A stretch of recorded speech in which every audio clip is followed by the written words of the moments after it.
Bien, merci. Alors, je voudrais remercier nos collègues qui viennent intervenir aujourd'hui, qui ont accepté de se déplacer pour nous faire profiter de leur expertise. Je voudrais vous remercier tous, collègues, enseignants, chercheurs, étudiants, cliniciens, etc. Je vous remercie tous d'être venus si nombreux. Et puis, je voudrais remercier particulièrement notre service central de documentation qui organise ces rencontres absolument passionnantes. J'ai eu l'occasion d'être le modérateur pour quelques-unes, je crois que ça doit faire la troisième. C'est vraiment extrêmement intéressant, ce sont des moments très forts et je voudrais vraiment, au nom de tous nos collègues de Lyon 1, tous les enseignants-chercheurs, et au nom de tous nos étudiants, remercier donc nos collègues du service central de documentation, en particulier donc Liviara Patel et puis notre collègue également Florence Gau. Voilà, donc un grand merci à elle. Alors, pour introduire donc ces interventions, le burn-out et puis le bore-out, nos conférenciers vous en parleront, représentent actuellement des risques psychosociaux, comme on dit en médecine du travail, qui ne sont pas négligeables. Ce sont des risques qui atteignent tout le monde, potentiellement, y compris les universitaires. Par exemple, j'ai eu l'occasion de discuter avec une collègue proche avant-hier. Elle a fait un burn-out, donc elle est universitaire, elle est enseignant-chercheur, elle a fait un burn-out, donc elle a été obligée de effectivement prendre ça en compte. Elle a été d'ailleurs très très bien suivie, ça a été diagnostiqué et bien suivi. Donc la fréquence de ces accidents augmente dans le monde du travail, parce que vous savez très certainement que ce monde du travail est un monde qui est de plus en plus dur. D'ailleurs, la barrière qui existait autrefois, ou la différence, ou la frontière entre je dirais, le monde universitaire et la société civile, les entreprises, est en train de tomber. Et il y a des risques qui atteignent aussi bien les universitaires au sens large que les personnes qui travaillent dans l'industrie, notamment dans l'industrie privée. Vous savez très certainement que les internes en médecine, par exemple, et les internes en pharmacie, mais je crois surtout les internes en médecine, se posent des questions. Voilà. Il y en a certains qui se disent, bon, bah, tiens, ça serait bien si en traversant la rue, il y a une voiture qui me renversait. Donc quand on en est à ce stade de réflexion, ça conduit à se poser des questions. Donc ça s'éteint à tout le monde. Alors l'approche pour cette présentation sera une approche pluridisciplinaire. Et ça, je remercie aussi nos collègues du service central de documentation. Je remercie Livia, qui suscite toujours justement des intervenants qui viennent d'horizons différents, parce que ça permet d'avoir des regards croisés, des regards complémentaires. Donc on fera appel à la fois, je dirais, à la psychiatrie, au suivi de la psyché des travailleurs, et puis aux ressources humaines et à la sociologie, au monde de l'entreprise. Ça sera une approche croisée. Les personnes qui ont subi les burn-out racontent comment le diagnostic a été difficile à poser, c'est pas toujours évident. Quelquefois, il y a un refus de reconnaissance par le malade lui-même, par celui qui est atteint. Et puis, il y a bien sûr le législateur qui intervient, heureusement. Donc ça, on vous en parlera également, nos intervenants vous en parleront. Et puis enfin, il y a la reconstruction de la personne, ce qu'on appelle la résilience. Il y a eu des ouvrages de Boris Cyrulnik en particulier qui ont beaucoup interpellé le grand public sur la résilience. Donc là, on peut se reconstruire.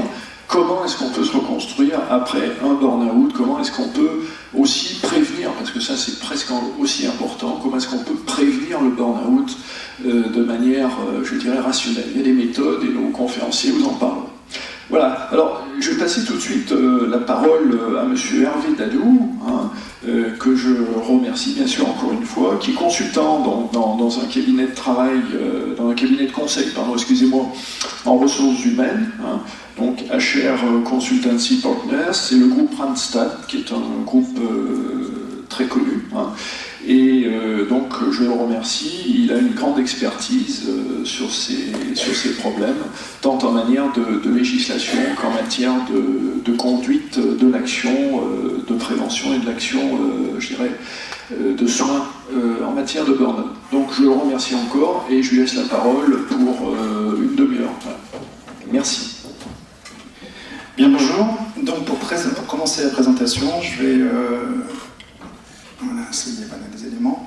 Donc très rapidement, le cabinet Achat Consultancy Partners, je l'ai eu sur le slide, ça va aller très vite. Ce que nous faisons, c'est que nous accompagnons les salariés de l'entrée de l'entreprise jusqu'à sa sortie et tout au long de son parcours professionnel. Donc quand on dit talent, on dit qu'en fait on fait du recrutement. Développement, c'est le développement de la personne, développement des compétences. Transformation, ce sont des fusions, des acquisitions, des transformations au sein des entreprises. Et vie au travail, qui est une spécificité aussi, dans laquelle on retrouve la gestion des arrêts de travail, arrêts maladie, les risques psychosociaux et autres. Le burn-out, le cadre législatif. Alors déjà, une première chose, le plus important, c'est que l'article L4121.1 du Code du travail met à la charge de l'employeur une obligation de prévention des risques professionnels. Ça veut dire qu'en fait, le burn-out, il est encadré d'un point de vue législatif. Et c'est à l'employeur de prendre les mesures nécessaires pour assurer la sécurité et protéger la santé physique et mentale des travailleurs. Il est transcrit au moins une fois par an dans le document unique, on verra après ce que c'est, les résultats de ces évaluations. C'est ainsi qu'on définit la politique de santé et qu'on met en œuvre des actions qui sont nécessaires. Mais il y a aussi un accord qui a été passé, qui est l'accord national qu'on appelle l'ANI, du 2 juillet 2008, et qui en fait définit un cadre qui permet justement des négociations au niveau des branches, au niveau des entreprises. L'introduction de la notion de santé mentale est assez récente, parce qu'en fait c'est la loi du 17 janvier 2002 qui intègre les risques psychosociaux dans le champ de la prévention. Et enfin, il y a une décision de la Cour de cassation du 17 octobre qui dit que le chef d'établissement prend les mesures nécessaires pour assurer la sécurité et protéger la santé physique et mentale des travailleurs d'établissement. On reboucle avec l'article L4121. Il y a aussi un encadrement réglementaire. Le document unique, qui en fait, le document unique, c'est le document unique évaluation risque professionnel. Il constitue une pièce importante dans l'appréciation de la faute inexcusable de l'employeur. L'enjeu central, c'est l'obligation de résultats pesant sur l'employeur. L'employeur ne peut pas rester passif, il doit se munir d'outils, d'indicateurs. C'est pour ça qu'on trouve aujourd'hui dans les organisations, les entreprises, des indicateurs sur les arrêts de travail, arrêts de maladie, taux de gravité, statistiques et enquêtes. Je vais faire une définition du burn-out telle que l'ANACT l'a définie. l'ANACT, c'est l'Agence nationale pour l'amélioration des conditions de travail. Et après, il y aura une explication un petit peu différente et peut-être plus technique avec le docteur Alexis Poncet. Donc l'ANACT dit que le burn-out se caractérise par un épuisement physique, fatigue extrême, douleurs multiples, un épuisement intellectuel, trouble de la concentration, de la mémoire, difficulté dans la prise de décision, et émotionnel, crise de larmes, colère, désespoir, avec en outre l'impossibilité de récupérer. Un épuisement de l'empathie et l'apparition de cynisme, de froideur dans les relations humaines et professionnelles, perte de patience, comportement agressif, tension. Un désintérêt pour la profession dans les conditions où elle est exercée, la profession ou la mission telle qu'elle a été définie. Le burn-out, c'est un événement qui est brutal et soudain. C'est les deux qualificatifs qu'il faut bien retenir, c'est brutal et soudain. C'est ce qui peut le différencier de pratique de dépression, entre autres. C'est une gestation qui est longue, c'est un processus qui se met en place, et ce processus, il peut venir d'il y a 3 ans, il y a 4 ans, 1 an, ça dépend des individus et des conditions de l'environnement dans lequel ils se trouvent. C'est une problématique qui est multifactorielle.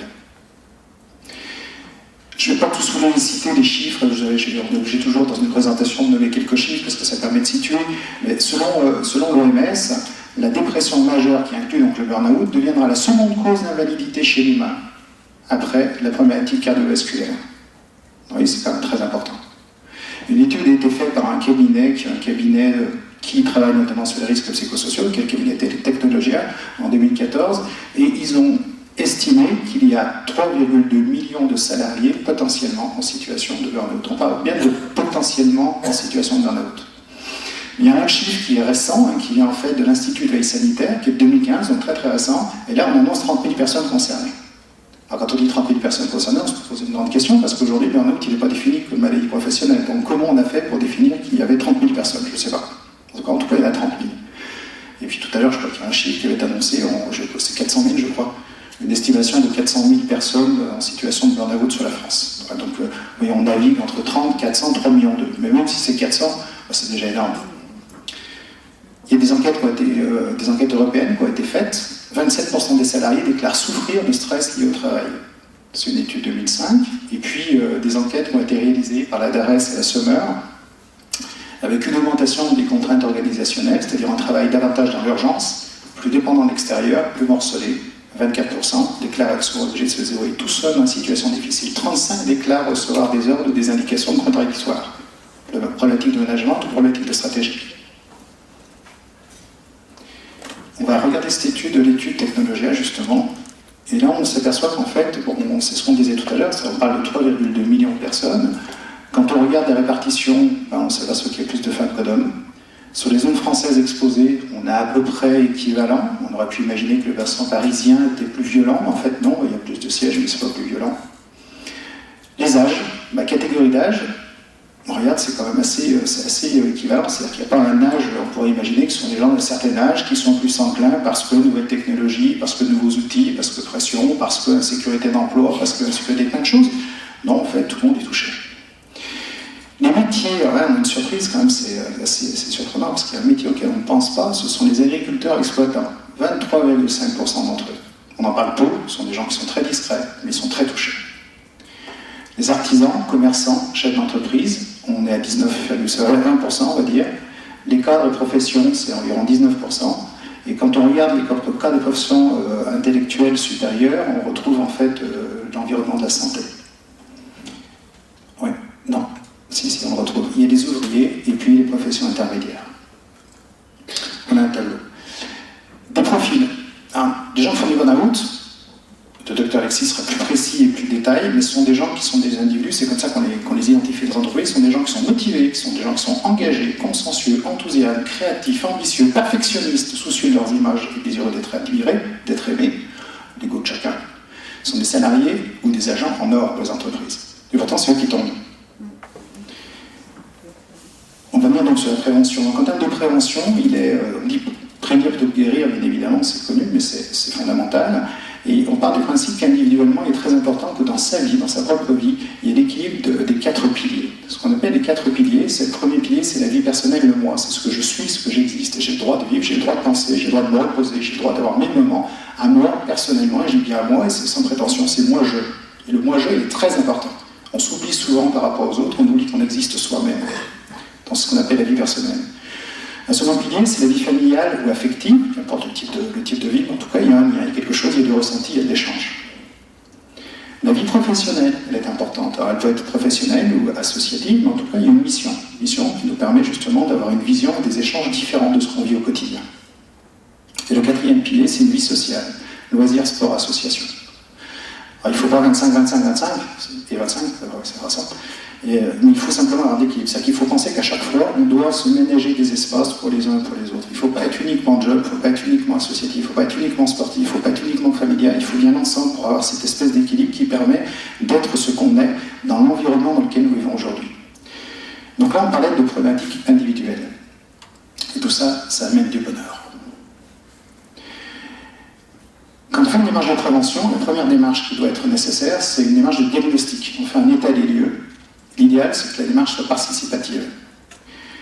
Il y a 6 facteurs de risque et de risques psychosociaux qui ont été définis par l'INRS et l'ANACT. l'INRS, c'est l'Institut national de recherche scientifique, et l'ANACT, on en a parlé tout à l'heure, je rappelle, l'Agence nationale pour l'amélioration des conditions de travail. Les 6 facteurs de risque qui ont été définis, c'est l'exigence au travail, intensité de temps de travail, donc on va parler des délais, des objectifs incompatibles et irréalistes, qui sont mal définis, les interruptions qu'il peut y avoir dans cette exigence. Les exigences émotionnelles, c'est ce que peut vivre par exemple des gens dans le public. Le manque d'autonomie et de rigueur, les mauvais rapports sociaux et relations de travail, parce que quand on a des objectifs pas clairs, quand il n'y a pas d'entraide dans le travail, quand il n'y a pas d'espace de discussion, quand il y a une reconnaissance du travail qui est très faible, ou une qualité d'encadrement de proximité pas suffisante, ça peut être une des problématiques. Le conflit de valeurs et qualité empêchée par la perte de sens de travail inutile, dévalorisé. L'insécurité de la situation de travail, on la connaît dans un contexte comme ça, les plus jeunes, malheureusement, ils sont nés avec cette insécurité. Quand je dis redonner un petit peu de sens, on en revient justement aux actions entrepreneuriales, c'est à l'entreprise, l'organisation, qui doit redonner du sens à la mission, au travail, aux tâches exécutées. Donner du sens, c'est donner de l'envie. Ce qui manque aujourd'hui, c'est l'envie. On a des gens qui tombent parce qu'ils ont envie de rien, parce qu'ils vont travailler, ils se demandent pourquoi, ça n'a pas de sens ce qu'ils font. Et leur quotidien, c'est remplir un temps, mais ça n'a plus de sens. Et je pense que c'est des métiers comme le médical où il faut qu'il y ait du sens à ce qu'on fait. C'est très très important. Partager des visions, c'est pourquoi je fais, pour qui je fais, on n'explique plus aujourd'hui. Et il faut absolument expliquer, il faut rassurer. On a, je parle des entreprises, dans les entreprises, la communication interne, elle disparaît, on ne parle plus, parce que la communication interne, c'est pas nécessairement, c'est important, parce que chacun sait se situer, chacun comprend ce qui se passe à l'intérieur de l'entreprise. La bonne personne à la bonne place. Ah oui, alors ça, c'est assez extraordinaire. Dans des grands groupes, vous avez des services complets, les gens n'ont plus rien à faire. Et puis la bonne personne à la bonne place aussi, parce que quand on arrive à avoir des profils, en fait, qui sont des profils très commerciaux, on va basculer sur des problématiques techniques, parce qu'en termes d'organisation, il y a une compétence en anglais, il parle très très bien l'anglais, il est très à l'aise dans un domaine technique, alors on le parachute sur des fonctions d'ingénierie, alors que son métier départ, son cœur métier c'était le commercial, il le sentait bien. Donc là aussi, il y a une équation. Informer et former les salariés, avoir la capacité de repérer les signaux pour eux-mêmes et leurs collègues. Alors, informer et former les salariés, c'est une mission que HRCP, HR Consultancy Partners a. Et notamment, il y a des signaux, alors j'en donne quelques-uns, le docteur sera beaucoup plus précis sur ces points-là, mais quand vous avez votre collègue ou vous-même, vous avez un changement de comportement, agressivité, irritabilité, tristesse, isolement. On parle bien de changement de comportement. Quelqu'un qui est toujours agressif, c'est pas une pratique de tendance de burn-out, ça c'est son quotidien. Il vient ainsi, bon, c'est pas forcément idéal, mais c'est comme ça, c'est le changement dont on parle. Changement alimentaire, vous avez des gens qui d'un coup se mettent à prendre du poids. Bon, par exemple, alors, je vais donner une petite parenthèse, mais en France, on n'en parle pas trop, on n'ose pas parce qu'on sépare très clairement la vie personnelle de la vie professionnelle. Prenez au Canada, où j'ai passé un petit peu de temps, au Canada, c'est très différent parce qu'en fait, l'employeur dit il y a un problème, qu'est-ce qui se passe, est-ce que je peux t'aider, comment je peux t'aider, est-ce que tu as besoin d'aide, tu veux appeler tes techniciens, on peut essayer d'envisager quelque chose, ou alors si ça arrive, la relation est très très différente. En France, c'est comme ça que ça fonctionne, malheureusement. L'hyperactivité, épuisement permanent, on l'entend, je regarde tous les gens, tous les matins, je me dis, je suis complètement malade, j'en peux plus, je suis fatigué, je suis éprouvé. Bah oui, combien de fois dans la nuit tu te réveilles? Plus de 3 fois? Ah non, il y a un problème. On se réveille une fois, 2, c'est déjà un peu ennuyeux, 3. Donc ces gens-là, voilà des indicateurs qui permettent de le sentir. Le désengagement au travail, on le fait de moins en moins. Psychorigidité, c'est-à-dire d'un seul coup, j'ai plus jamais tort. C'est moi qui je décide, parce qu'en fait, il y a un chemin, il y a une route qui a été choisie. Et puis des pathologies à répétition, douleurs lourdes, squelettiques, troubles digestifs et autres. Veiller à maintenir des relations sociales de qualité avec les collègues hiérarchiques, pas de poste isolé, faciliter les pauses, bon, c'est assez basique. Implication décisionnelle, participation, réflexion aux décisions, groupe de réflexion en amont, c'est 40 points de décision, c'est bon d'impliquer. Et on n'est pas, alors, on est en train de faire tout un... Je suis en train de positionner un ensemble d'informations, mais on se rend compte que ça, c'est ce qui fait que des gens sont après en situation de burn-out. Et pourtant, on est simplement dans des règles managériales classiques. Mais il faut simplement les remettre à la bonne place. Reconnaissance du travail, transparence, équité pour tous. Le droit à l'erreur est fondamental. Réflexion commune sur les critères de définition de qualité du travail. Qu'est-ce que la qualité du travail? C'est pas un DRH qui le décide, c'est commun. Ça se fait avec des partenaires, avec des partenariats. C'est ensemble qu'on définit ce qu'est la qualité du travail pour notre entreprise. Il y a des grandes lignes, il y a des grands schémas, mais après, il faut savoir les adapter aux environnements dans lesquels on se trouve. Institut ou entreprise, d'ailleurs. Encadrer l'utilisation des IT, toutes les nouvelles technologies. Quand vous rentrez chez vous, qu'il est 22h, vous recevez un SMS, vous répondez à votre SMS, vous recevez un mail, vous répondez à votre mail, vous remettez sur le PC. C'est 6h du matin avant de partir, il faut être sûr d'avoir bien fait, puis bien préparé sa journée, on se revoit sur les mails. Puis on en fait un petit coup le samedi matin, parce que c'est pas grave, c'est le samedi matin, voire le dimanche matin, parce que c'est encore moins grave, parce que les autres dorment. Enfin, c'est aberrant. Il faut vraiment avoir joué du droit à la déconnexion. Je rentre chez moi, je suis chez moi. Pendant très longtemps, on n'avait pas d'intérêt. Quand on rentrait chez soi, on rentrait, c'était terminé, quoi. Vous aviez une page, mais ça n'allait pas au-delà. Ça, c'est un problème. Veiller à la charge de travail, toujours s'assurer que les congés payés récupérables soient pris, planifiés à l'avance, dialoguer sur les objectifs, prise en compte des aléas, changement des horaires anticipés, et identifier les coûts de choses dans les services. En fait, il faut surtout former et sensibiliser le management. Définir le burn-out, Mme Harrison Touraine, ministre de la Santé et des Affaires sociales, a annoncé le 22 février de cette année la création d'un groupe de travail, enfin, composé de médecins, d'experts et de chercheurs pour définir médicalement le burn-out. Comment on peut avancer si on n'a pas une définition claire de ce qu'est le burn-out? Aujourd'hui, on navigue entre les dépressions, entre les... On ne sait pas. Alors, pourtant, il y a quand même des voies, il y a déjà des pistes, hein, je pense que tu t'en parles rassurant, et puis la manière de le traiter. Voilà, j'en ai fini pour ma partie. Je vais laisser donc la parole au docteur psychiatre Alexis Poncet.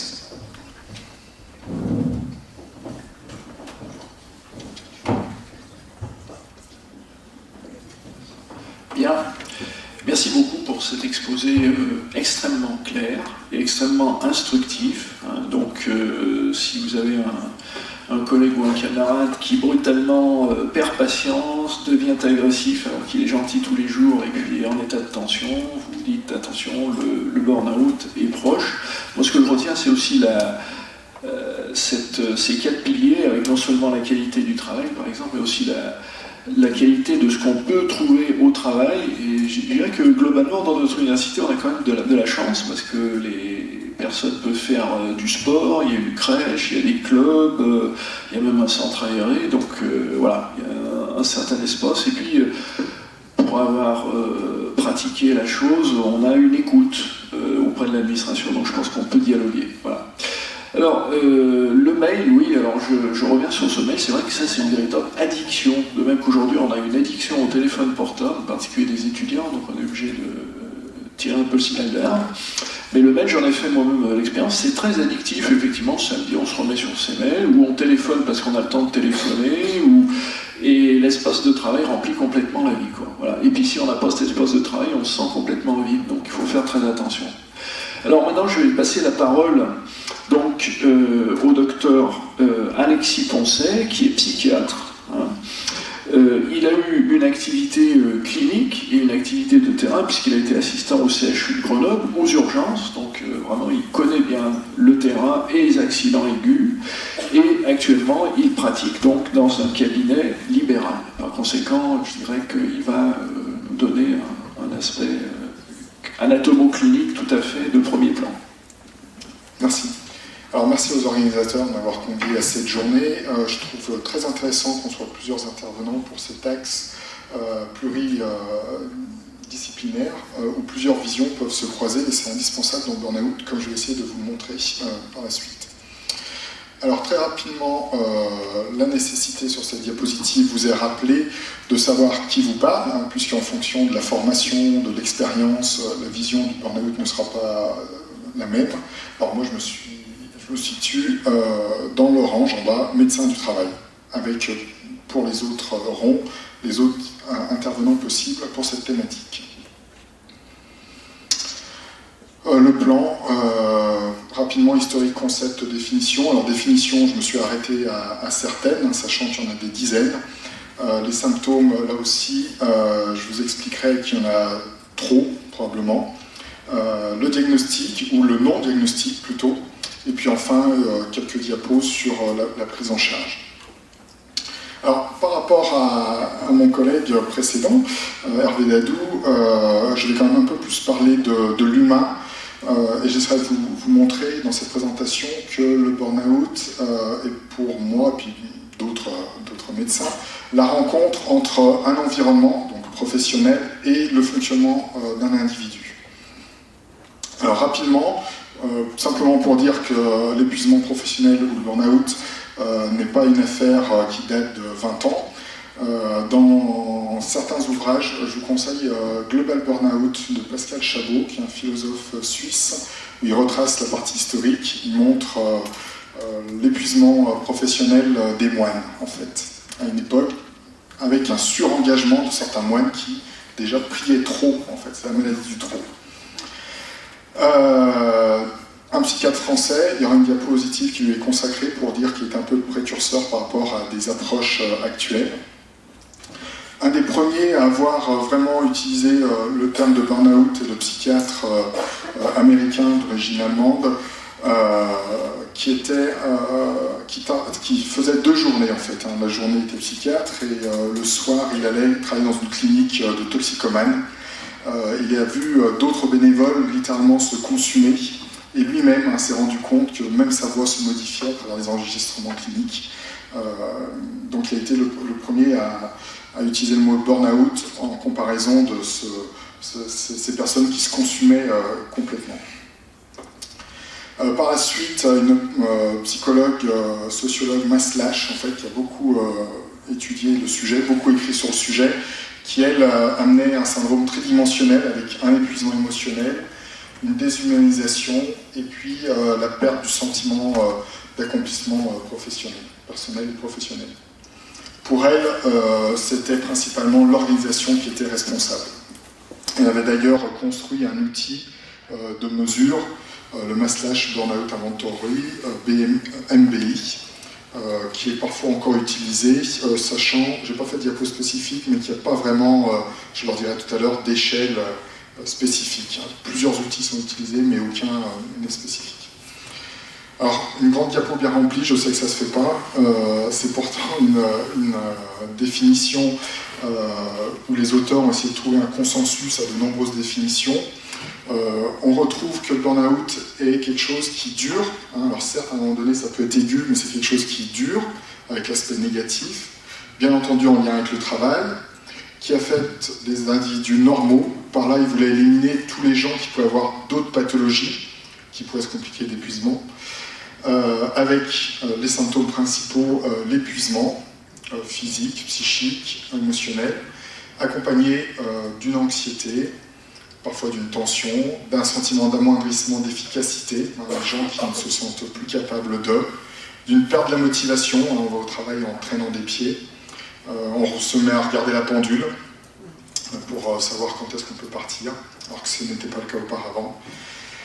C'est une condition psychique qui est vraiment progressive, hein, qui peut souvent passer inaperçue du sujet lui-même.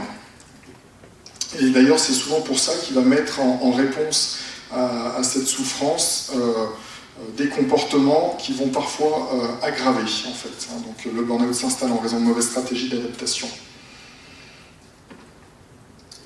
Un modèle sur lequel je suis un petit peu attaché, en psychiatrie actuellement il y a beaucoup de modèles, beaucoup de pathologies qui se fondent sur ce modèle biopsychosocial, donc d'un confrère belge, qui permet une approche de circularité sur lequel on peut rentrer à différents niveaux pour intervenir et qui élimine cette question d'une causalité unique.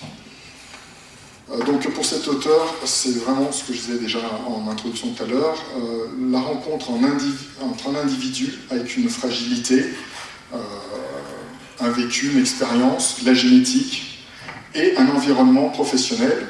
Mais il ne faut pas aussi oublier, en dehors de l'environnement professionnel, c'est aussi l'environnement familial, social.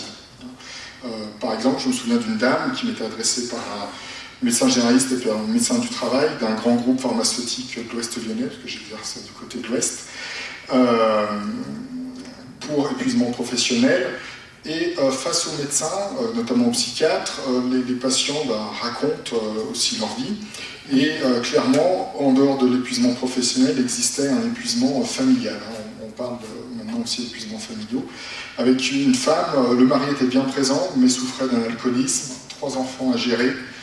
Si on rajoute une surcharge de travail, l'épuisement est là, mais pas uniquement dû au travail en fait.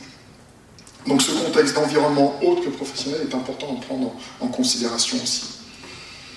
Donc voilà le modèle circulaire avec les différentes hypothèses qui peuvent expliquer un épuisement, l'environnement, le travail, mais aussi les facteurs de stress extérieurs au travail, comme je viens de l'expliquer.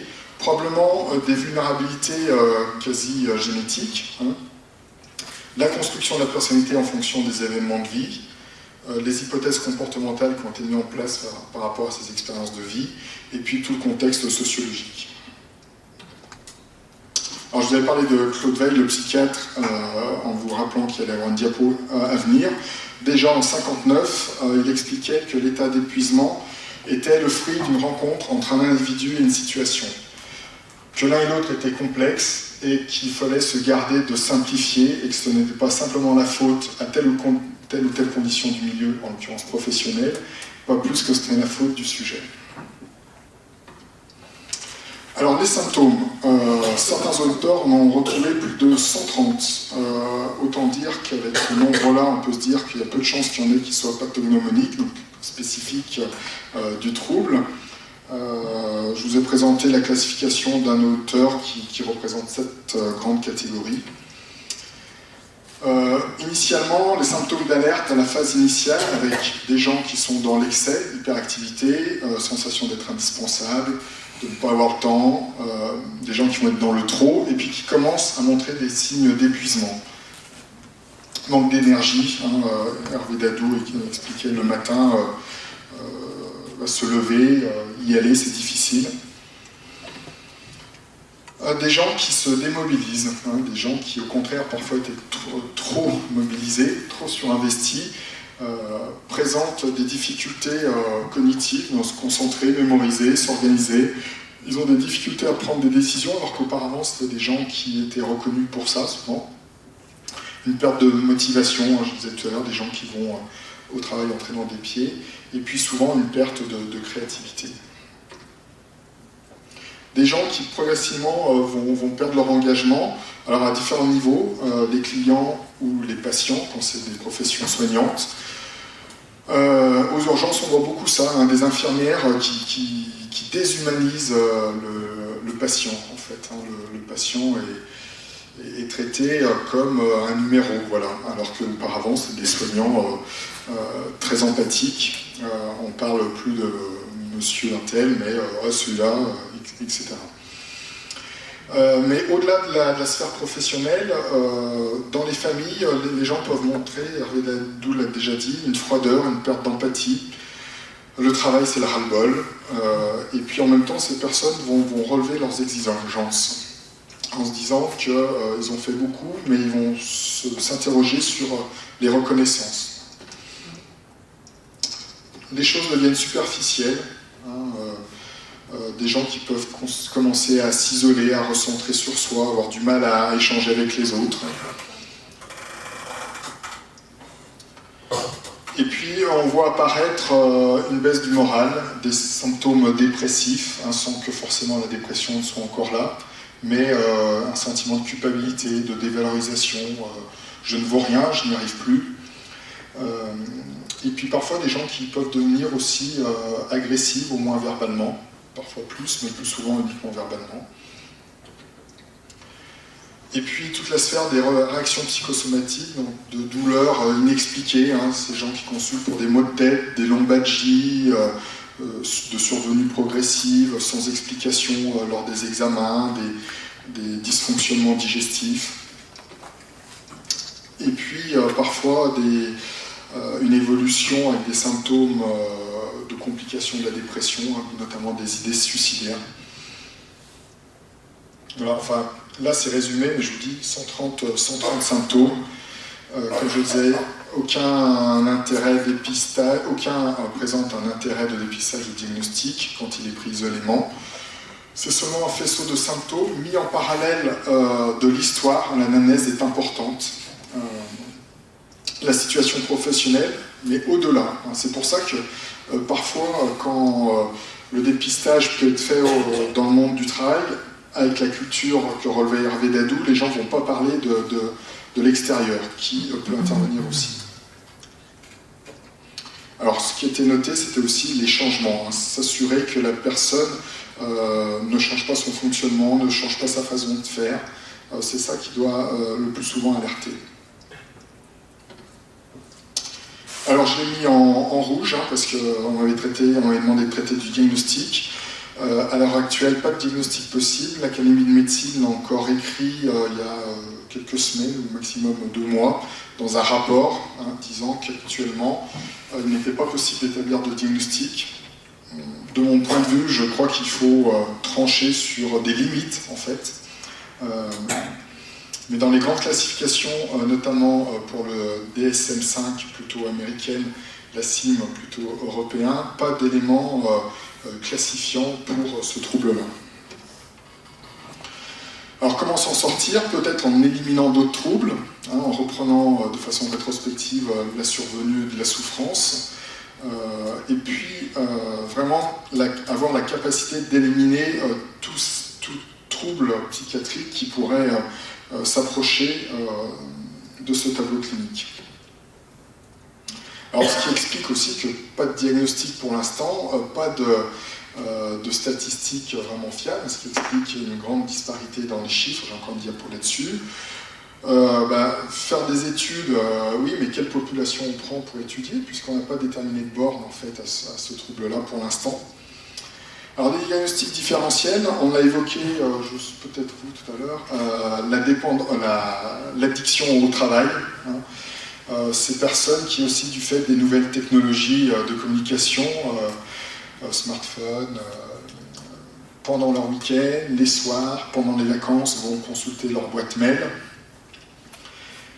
Le syndrome de stress post-traumatique, où face à une situation aiguë, il va y avoir des reviviscences, donc une anxiété qui va augmenter au fil du temps. Le simple stress, et puis la dépression. Certains auteurs s'interrogent d'ailleurs sur une forme de continuum entre stress, épuisement professionnel et dépression, comme si la dépression venait compliquer l'épuisement. Pour d'autres auteurs, le burn-out est vraiment un type de dépression. Alors, je vous parlais aussi de la question du diagnostic. On s'interroge sur des marqueurs biologiques. Pour l'instant, aucun n'a montré un grand intérêt. Probablement, en tout cas, les marqueurs qu'on recherche pour l'instant sont surtout des marqueurs qui illustrent le stress, mais il n'y aurait pas de marqueur qui différencierait stress d'épuisement. Alors, la diapo sur l'épidémiologie, souffrance psychique au travail 480 000, donc le 30 000 a été évoqué tout à l'heure. En Belgique, une étude 19 000, rapporte à la population française, ça ferait 100 000, à mettre en comparaison avec les 3 millions estimés par le cabinet de consultants cité tout à l'heure. Bon, il est possible que la fourchette se trouve entre, tout dépendra aussi de quelle limite on met à ce diagnostic. Alors le ministère du Travail donne une idée de ce que pourrait être le burn-out. En tout cas, pour lui, il résulte de l'exposition, on en revient à ce que je disais tout à l'heure, à plusieurs facteurs de risques psychosociaux sur un sujet peut-être à risque. Alors, là aussi, ça va prendre entre pincettes, mais selon certains auteurs, les facteurs personnels entreraient en compte dans 40% des causes de l'épuisement professionnel et les facteurs organisationnels dans 60%. Les facteurs de risques psychosociaux relevés, c'était dans le rapport Golac, où il avait repris ses classifications. Dans le burn-out, c'est principalement les 4 premiers qui n'ont pas été mis en parenthèse. Les exigences du travail, les exigences émotionnelles, le manque de soutien social, au travail, mais aussi en dehors du travail, l'insécurité de l'emploi et du travail. Alors, d'un point de vue individuel, plusieurs éléments sont à rechercher, parce qu'au final, quand on va se retrouver face à un sujet qui vient nous consulter pour un épuisement professionnel, la prise en charge, en dehors de peut-être retourner au travail, sur son poste ou changer, ça va être aussi de ne pas rechuter. Pas rechuter, ça veut dire forcément modifier peut-être l'environnement de travail si c'est possible, mais ça veut dire aussi peut-être changer certains types de fonctionnement, ou en tout cas prendre en compte des fragilités sous-jacentes.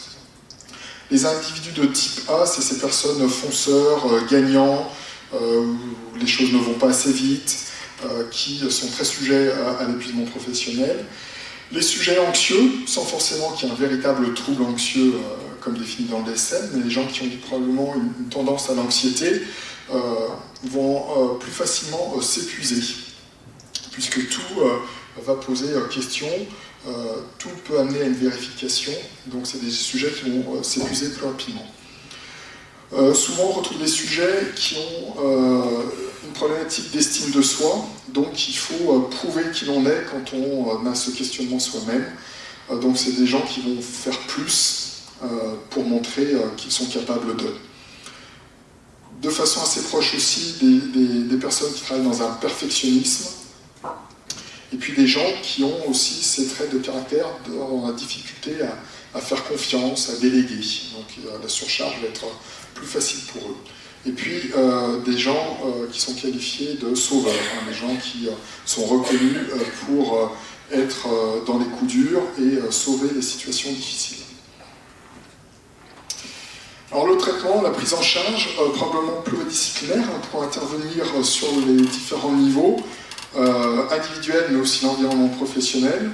Alors moi j'interviens avec une collègue consultante en qualité de vie au travail, qui m'adresse des patients, à qui j'en adresse, qui a cette expérience que je n'ai pas autant qu'elle de l'entreprise.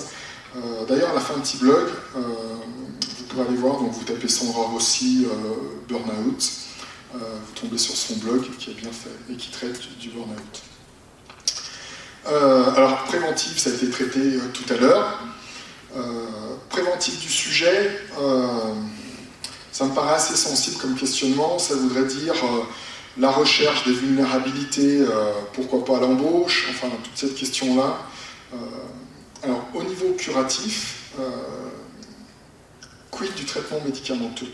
Il est certain que quand l'épuisement professionnel se complète d'une dépression, le traitement antidépresseur va être proposé. On peut aussi le proposer, vous savez que beaucoup de traitements antidépresseurs, les IRS, ont une action anxiolytique qui peut être aussi utile dans ces tableaux-là. L'arrêt de travail, j'ai mis un point d'interrogation peut-être un peu de façon provocateur, parce qu'on peut se dire, mais s'il est mal à cause du travail, ce pauvre sujet, il faut l'enlever du travail. Il n'empêche que les gens qui vont très très mal ont parfois un gain à ne pas se retrouver seuls s'ils le sont chez eux. C'est un facteur de risque de suicide que l'isolement. Donc si on se retrouve face à un agriculteur salarié qui vit à la campagne, qui est célibataire, le renvoyer chez lui tout seul, se poser la question de nombreuses fois avant de le faire.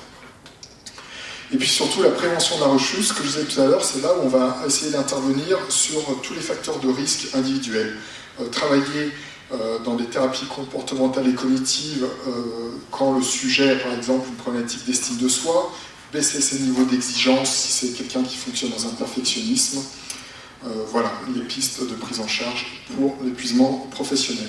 Pour terminer, une petite citation qui n'est pas d'aujourd'hui, mais que je trouve bien adaptée au sujet. La tempérance et le travail sont les deux vrais médecins de l'homme. Le travail aiguise son appétit et la tempérance l'empêche d'en abuser. Merci.